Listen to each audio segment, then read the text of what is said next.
know I'm crazy. I know I'm crazy. I'm crazy. I know I'm crazy. Naja Hall. Hello, I know I'm crazy. This is Naja Hall, your hostess with the mostest.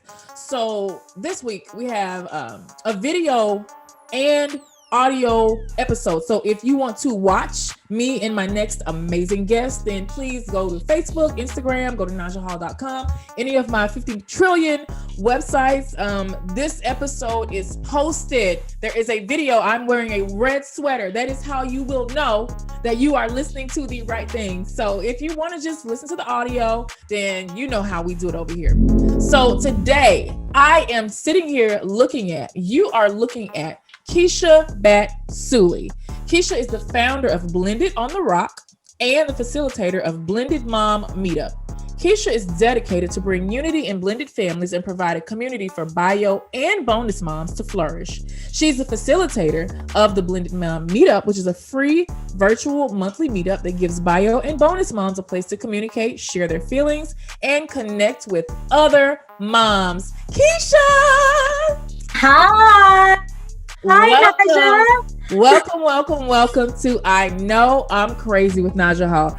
You know, I'm gonna start. There's a tradition that when I first started this podcast, I would ask every guest why they know they're crazy. And I have probably not done that in the last 25 episodes. So I'm gonna bring it back with you. Surprise. Yeah. Surprise. So Kisha, why do you know that you are crazy just like the rest of us? That's a good one. Where do I start? I know I'm crazy because when I face issues that I know is my fault, I try to not make it my fault.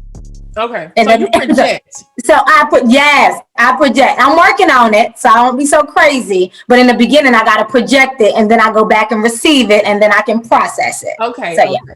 So you mentioned your meetup, and I actually got to be a guest, you guys, and I had such an amazing time with the group of women that she brings together. I think the quality of the type of group really lies in their facilitator, and Kisha is really good about asking questions and being a very bright light, sometimes in some dim subject matter. And I also follow her on Instagram, and I see the stuff that she posts, and she and I have spoken plenty of times before at this point. I've been following her since she started her community. And so Kisha, I really admire what you were doing. And you are crazy because you're trying to bring bonus moms and bio moms together in the same room. Girl, like what? You may as well be a referee. Like, what's the motivation? I need to know your motivation. The motivation is there is a narrative out about stepmoms, and there's also a narrative out about exes. So like if your spouse and his ex, so not you, your spouse and their ex are cool or are connected or doing good co-parenting, there's something underlying going on, they're messing with each other, they're involved, they still love each other. All these narratives that come about, she's jealous, she doesn't like me. Now, this stuff is true. Some of it is true, but my goal is to bring unity to that. A lot of times we don't understand how to operate because we don't understand perspective. Like, I don't understand the perspective of a bio mom that's dating someone who has a new woman. I don't know what she was like before me, and I don't know why now that I'm here. I know, but I really want to know. Yeah. You say you're good, but you're not showing me you're good. So we need to try to understand for the bio moms that are not bold and speak up and speak out. If I can get some bio moms in it. Now, I rarely ever have women from the same family. Bio moms from other places, stepmoms from other places. They share perspective, and we both walk away understanding. Okay, I see how she can feel like that. Okay, well, now the bio mom understands how the stepmom feels. So I just wanted to bring some clarity to that so we can have more compassion as we walk in unity. Talk to some of the breakthrough moments, because I'm pretty sure you've had some and seen and witnessed some breakthrough moments from women who probably came in your space, maybe not to cause trouble, but with their mind stuck on, hey, this is going to be the way it is. I know I'm right. And boom. Have you ever seen the breakthroughs happen right before your very eyes? Yes, ma'am. Especially with the bio moms. Bio moms have a territorial thing that says she's coming in the picture trying to be who I am. She is not who I am. I'm the mom. They only have one mom. They don't need another mom. We don't want y'all's kids. We don't even want our own half the time. We don't want your children. We don't want your life. Like, That is like I swear. And if you think somebody does, you are twisted. Go on. I'm sorry, Kisha. No, you're so the moment was, and it was a biomom and a stepmom. The stepmom was having issues with the biomom feeling like she had to always show up. She had to always be present. She's trying to take my spot just because she's with him now. She thinks she's this. She thinks she's that. The biomom had to let it be known. Yes, that is my child. And I do not do well with my child liking other people. So you got a lot of problems, honey, long term. Right. So the stepmom was like, that's not fair. Because when your child leaves your presence and they're with their dad, you should be happy that there's somebody there that's willing to care for your child like you would. So in that moment, it was once you decided to break up, you had to be okay with another family starting. So it was a conversation about releasing that just kind of the light bulb went off on that bio mom side and the blended mom side. I would say the bonus mom, just because it's more so you can be more understanding or have more compassion. Position because she's showing you, I don't know how to share. I don't know how to let go. And I admire the fact that she admitted that, because that's, a lot of people's egos just would not even let that happen. Yep, because she shared an example that she heard her son tell on the phone. She heard her son tell his bonus mom that he left her, and she was like, "Wait a minute." She said it hit her. But what's so cool about her is that she wanted her ex to be with somebody, that can, have somebody. But then when it happens, that's the hard part. And I think a lot of moms are like that. I don't want him, I want him to be happy. But then when he's happy and he look like he's glowing and growing, it's like, oh, wait a minute. So what about if they themselves are simultaneously glowing and growing? Do you think it's easier when a mom is in like an upwardly mobile when she sees her co-parent also progressing? I think for some, but I think there are some moms that could be doing well and still don't want their ex to do well. I think is it, because then it becomes a competition. Your life and my life. What are you doing over there with yours and what am I doing over here? There are some moms like that. I know some moms like that. Like he all right, like the shade, the low key shade when he's really doing well. What's the science behind that? Like, why would you? I'm cool. I just bought a new house. I just bought a new Bentley. I got a new man who's 6'5". He works for WrestleMania, and he's the president, and he won the Olympics, all of the Olympics, all the good stuff. And then you see your child's father who's with a great woman. She's moderately attractive, makes him happy, but you're just like what's the mindset behind? Do you want to? This is what. See, I'm a bonus mom, so I don't know. But what I do think, and it's just from your group, like what you heard, like what I personally think, without people saying it, when you've dated somebody and you've experienced the old them, but now you get to watch the new them develop. Bro, I think it rubs a little different. I think it hits differently. So that guy that you dated, I've heard somebody say this, you can date the same person, but not date the same person. We dated the same person, but I got a different person than what you had. I got a totally different version. I got Nike wearing one and you got Valentino wearing one. Right.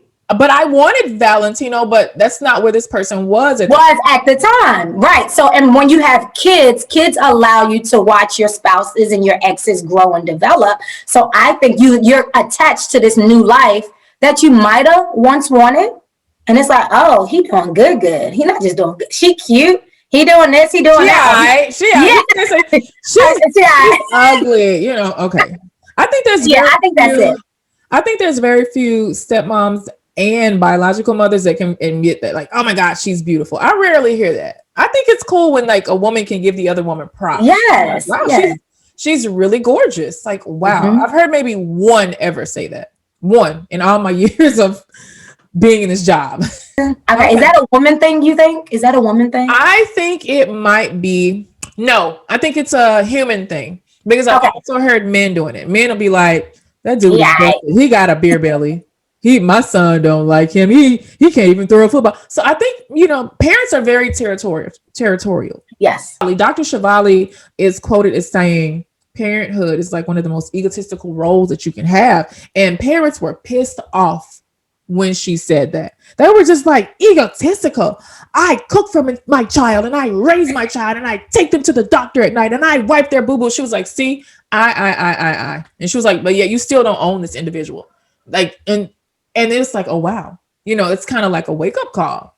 And so I think I see parents doing that for sure. Because parents need to understand step parents, we don't want y'all's kids, you know. We got our own. Like, we don't want them. We don't want them. And like, I feel like you should want your child to be with somebody who even can take care of them. Like, I don't, because if I was doing your child wrong, it'd be a major issue. You'll be ready to come fight me. The end of it. You would be ready to come fight me. You'd be ready to get beat up. I knew you was going to say that. Kisha, you jump up to get beat down. Okay. You ain't fight. Ain't no fight. I got an 8-gallon drum of whoop ass and I'm ready to pour it. I'm just playing. Ready to pour it all over you. Now I heard that on Martin and it just made me laugh so much. So it's ready. Right. So it's like you demand that your child is treated well, but you don't want them to get close.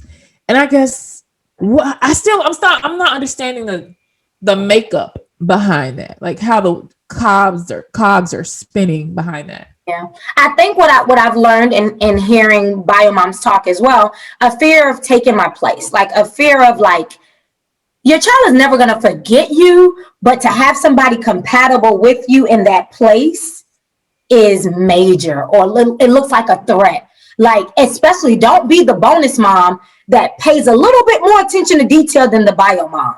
Then they feel bad. You might check in about a grade or something with school when they're not even thinking about it. Or you might notice that they need new underwear, but they didn't even think about it. Or you might notice that, okay, it might be time for them to go get a checkup, but they didn't think about it. So now it's like, who does she think she is? She need to get somewhere and sit down. So it's like, instead of embracing me as a part of your child's village, and now you actually have help. Because, my kids, if they had a stepmom, girl, come get them. Call y'all stepmom, ask for help, have her to help you with homework. It's like you have this extra, but that I think you have to be super secure within yourself. Because with everything that you mentioned, you're like, oh, this woman is doing a little bit much. She needs to stay in her lane. It's like she's kind of shining a light on some of the holes in your own, how you perceive yourself as a parent, right? Yes. And it's time. And I feel like we need to get to a place where we can say, thank you. Thank you. Thank you for doing that. Or if you're not even going to thank me, thank my spouse. Thank you for picking somebody that's worth having. Say thank you. Appreciate them. That's asking for a lot. So I've never personally gotten a thank you, but I've got an acknowledgement. Like, I can tell by what you say that you know that I mean well, right? So it's not just, oh my God, thank you for all that you do, but it's more like I love the way you care for him. Or I love the way you do what you do for him, which I like that. But in some instances, when people feel threatened, they don't do that anymore. They say you're doing too much. Like you said, oh, she ain't got to do all that. I'm his mama. She's straight. Like that type of thing. Does your partner share kids with a loony? Are your stepkids driving you up a wall? Is your partner failing miserably at setting boundaries? Well, VIP Stepmom is where you need to be. We're an exclusive private community just for stepmoms, and we'd love for you to join our tribe. Each month, our members enjoy private conversations, podcasts, expert workshops, a subscription to Stepmom magazine, and monthly live Zoom meetings. If you're ready to join a diverse community that is committed to making sure you live your best life, visit VIP Stepmom today. We'll save a seat for you. VIP Stepmoms, that's you and me. It takes a big woman to show grace and acceptance to a new woman in her child's life. It takes a very healed parent, I will say, to show grace and acceptance. Because I think, when you see your kid get a new step parent, whether you are a mom or dad or bonus parent, automatically you're going to feel a little like, wow, somebody's impeding on my territory. Like you said earlier, this is my zone. And, but what do you suggest for, like, any suggestions for the biological parents that have this new person in their kid's life? I encourage you to go back, check yourself, check your heart and check your level of insecurity. if you are separated from your ex and you know in your heart that that is not who you want, you have moved on, you are fine with him moving on, really think about your value to your child. And once you know your true value, nobody else can shake that. So he can have four more good girlfriends or four more good baby step parents, whatever. You know your weight and your value. I think people only get shaken up when they're not confident in their value with their kid. I mean, I can't think of, if you know that you are the bomb mom, you take care of yours, just think about this person as being an add-on. A straight up bonus. A straight up bonus, an add-on, not somebody trying to come in and wreak havoc, not somebody trying to come in and change the way. Welcome that person in and say, you know what? I think you're a good fit for my child, and I really appreciate you being around. If you have any issues with me, call me. That's the kind of parent you want to talk to. That's ideal. I think, for a lot of us step parents, if that had been my experience, I would have never started. Well, you know what? You're right. I would have, had it been like peaches and cream and accepted with love and my good gestures were, welcomed, I wouldn't have started any of this. But, yeah. Last we are here together, all of us. And we need it. So I thank you for starting what you started. Yes, that is so true. And what advice do you have for the bonus moms? I say, like, seriously, and I know this is so cliche to be unbothered, and it's so cliche to say just be unbothered because it's easier said than done. Honey. But you have to be secure in your place, in your position. I think security reigns. Like, security is the most powerful. If you're not secure, dig deep and figure out why you're not. You have to. Go see somebody, go talk with somebody, because the more insecure that you are, the harder this journey is going to be. You have to be able to ignore certain things and check your spouse on certain things. You have to be able to navigate in a way that I'm not giving you all my power to drain me. I will address you, but I need to keep it moving. So, because we can't control people, right? There are situations that I've encountered like, did she really? But why stay there? Yeah, she really, and she might really again, right? So what are you going to do then? So I push security and I push dig deep in self-reflection, because we are in control of us. So I believe in going to talk to a coach. I believe in trying to figure out, well, hold up, I'm in control of my life. Like, so what's going on here that I need to take back? That's my advice for stepmamas. And keep doing you. Don't treat that. Listen, do not act funny with that child because they mama acting funny. Please, please, please, please. Woo. That happens a lot because you feel resentment. So you start to resent the child because of how their parents are. And just try not to do that. Even if that child has been manipulated, try not to, because that is a child. Wait, hold up. There's an age requirement on that. Over the age of maybe 14, then you got to start having your own conversations with the child. But under that, like 8, 9, when they're kind of struggling between both sides, choosing, Naja, you said it good on our last, the last podcast we had where I interviewed you. You talked about survival. Like, at one house, they're this way. At the next house, they're that way. Like, please have compassion for these kids because they are being... Compassion, yes. They're thrown all around. So, yeah, security, compassion, and self-reflect. Don't let them take you. So what type of conversations? Because I like that you brought that up, because we hear, oh my God, the kids are being torn, especially if they're alienated or they have a parent that is telling them, you don't need to, go and just visit your mom, go visit your dad, but don't really fool with, they know that their mother doesn't like you. But you mentioned that we have age appropriate conversations. So what type of conversations should you broach if you know that your stepchild, they're very aware their mother doesn't like you, but you're in their life now. So how should you go about doing that? So I'm always probably going to give you the most positive answer because I try to be a very positive person. Yes. There are a few things with that.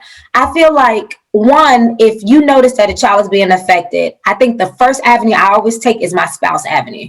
I talk to my spouse first because that's his bio parent. And I let my spouse try to handle that. I haven't really experienced hatred talk, but things are different, and we have to address that a lot. What you do over there, you can't do over here. Not to say that your mom is wrong for doing what she does, but this is what it is over here. So what we do is instill our values and our reasons for our values. And as he gets older, he'll figure out what's best for him.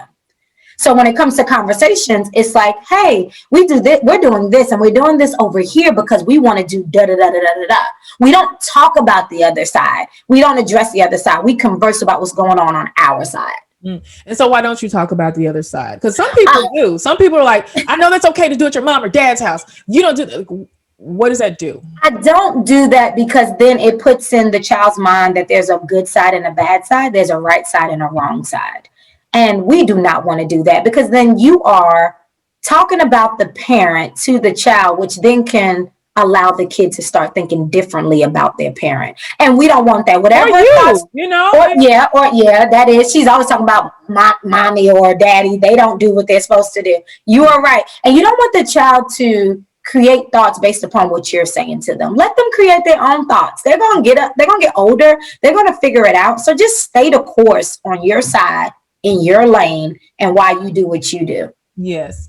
So I hear a lot of stepmothers complain, especially, and I'm sorry to leave out stepdads. We're going to talk about you here. You know, probably gonna spend like 3 minutes talking about you guys. I'm just kidding. Like, but I hear a lot of step parents complaining that, oh my God, when my step kid comes to my home, they'll say things like, my step kid always brings up my mommy does this, or my mommy cooks it, or they'll say, my stepdad, he can fix cars, or he can fix this, and it'll get on the parents' nerves. Yeah, it'll get on their nerves, and vice versa. You know, how should for a step parent handle when their stepchild continuously brings up mommy or daddy, and you are irked by it because you cannot stand mommy or daddy? You just let them do it all the time, or do you say, hey, can you chill with that? Like, who do you?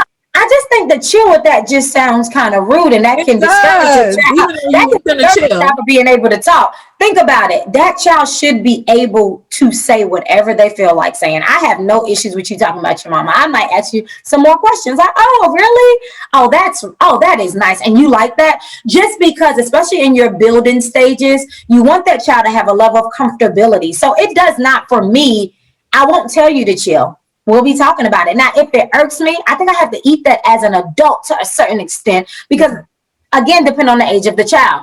If I know it's not malicious, I know it's not no ill intent, I know that they're just, because kids talk a lot, they're just talking about what goes on the other house, and you don't know if that house, they talk about your house, whatever it is, I just embrace it. I do. I embrace it. Why are you going to be bothered? That's where that child lives.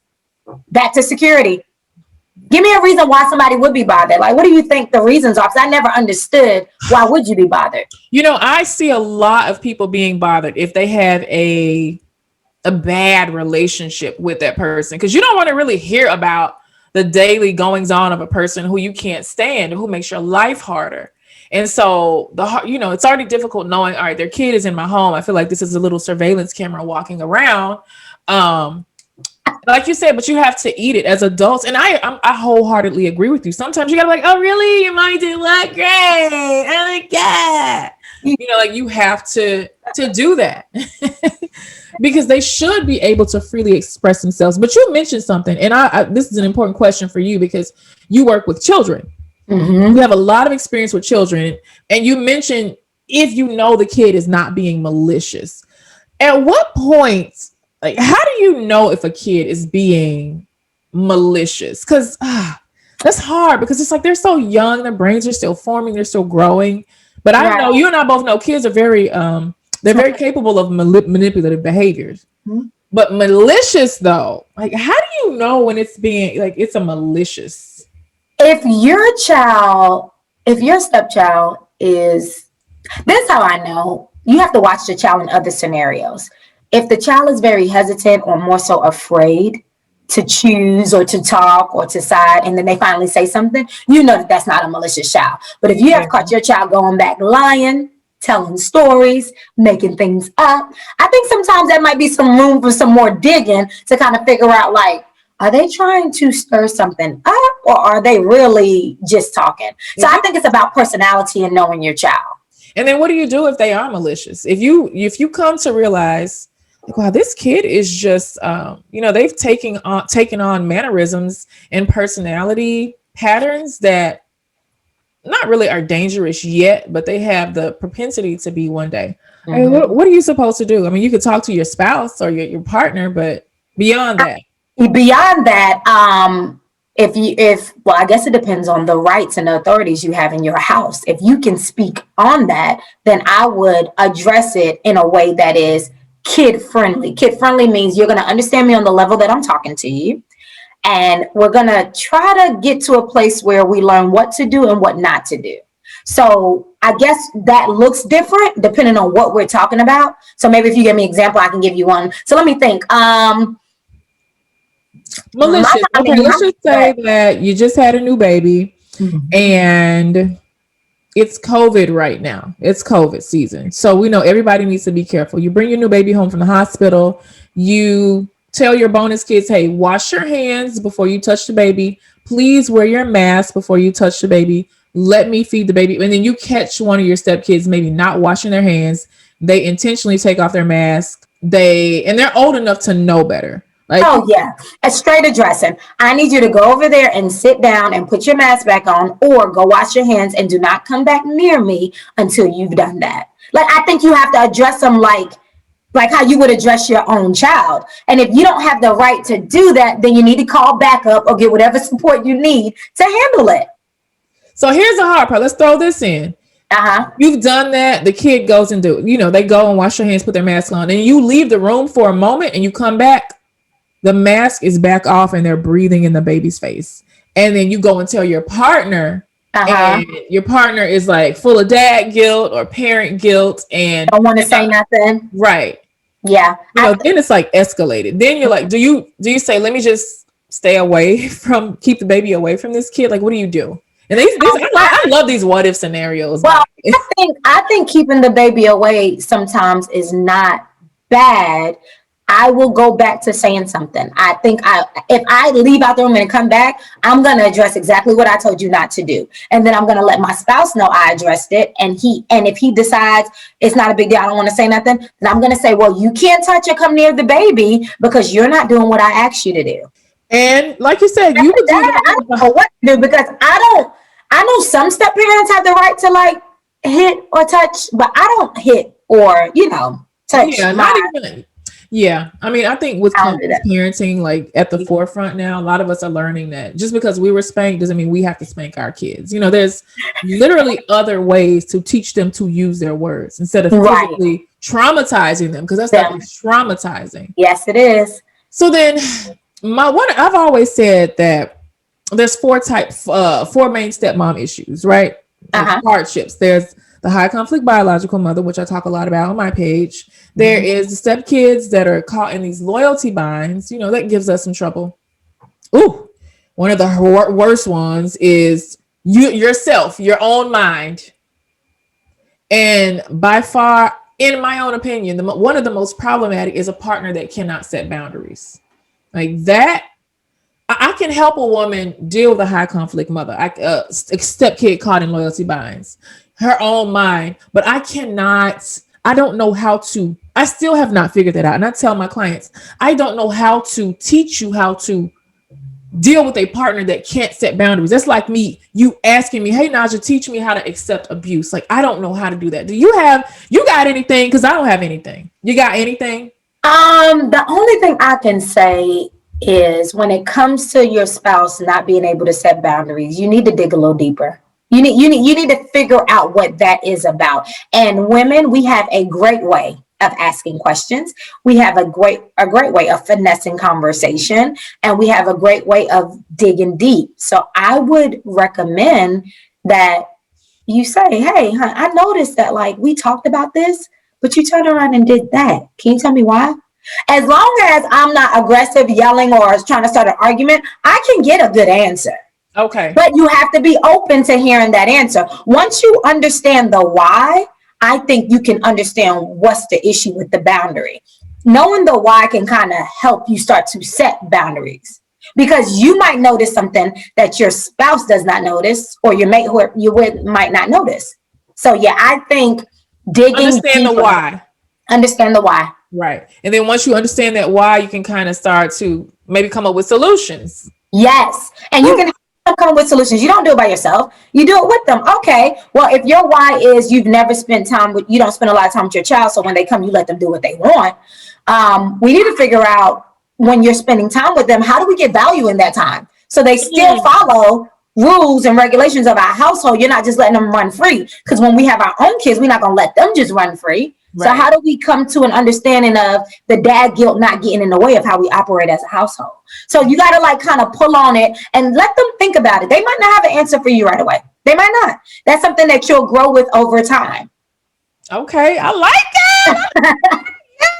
Yes. So, I always I told you, like, she and I were talking before we started recording. Mm-hmm. And I was like, girl, Kisha, I'm only going to hold you like 30 minutes, but we have gone